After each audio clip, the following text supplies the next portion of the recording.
de notre enfant est là. Et tu vois comment que ça sonne. D'abord le concert d'un bruit. Et ça veut dire de moi réveillé. Dans mon haut, dans mon chambre. Dans mon lit bien chaud. Arrive à la vie qui se plie, c'est toi de le lire. Vive le au lit. Tu vois, de le vivre. Et tu m'as fait ici ailleurs. Mon cœur, c'est de leur corps.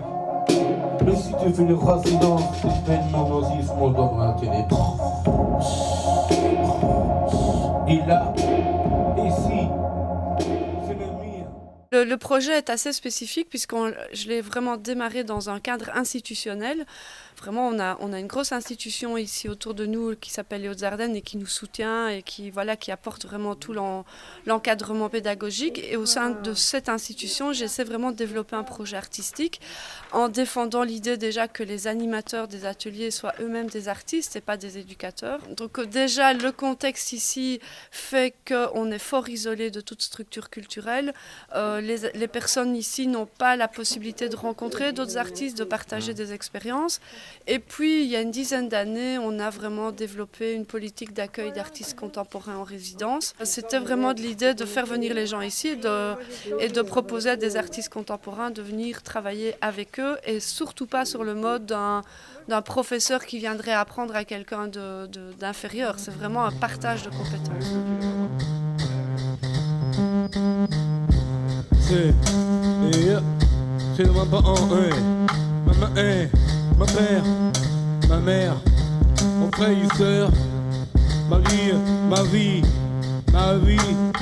ici, va le dire tout. On est exigeant au niveau de la qualité artistique, on est aussi exigeant au niveau de la qualité humaine.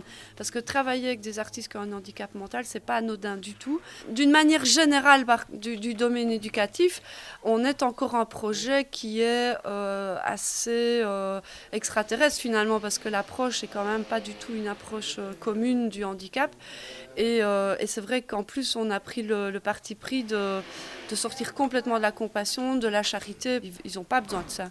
Ils ont juste besoin qu'on leur donne une place et qu'ils puissent exister. Mais donc, voilà, il y a des moments, c'est pas toujours perçu. On est un peu l'espèce de punk du handicap à certains moments. Mais d'un autre côté, au niveau artistique, c'est aussi important parce que là, les gens comprennent tout de suite qu'on n'est pas dans on va faire une expo et montrer une œuvre de chacun pour faire plaisir à tout le monde, et même si la qualité n'y est pas. Non, au niveau de la diffusion, on est hyper exigeant et ça, du coup, c'est de plus en plus reconnu dans le domaine artistique. Ils savent où est Vielsalm et ce qu'on y fait. Et pour eux, c'est vraiment le centre d'art et le reste, ils ne sont pas trop au courant de ce qui se passe autour. Pour nous, le What Is It, c'était vraiment important de le faire à Bruxelles parce qu'on est quand même souvent à l'étranger. On a développé beaucoup de projets en France, on était beaucoup à Paris les 3 dernières années, en Allemagne, en Suisse, etc. Et puis finalement, cette année, c'est vrai qu'on va aller à Gand, on va faire plusieurs projets à Bruxelles. Et donc, on est assez content aussi de rentrer un peu sur nos terres pour montrer tout ça et de valoriser tout ce travail à Bruxelles. Ouais.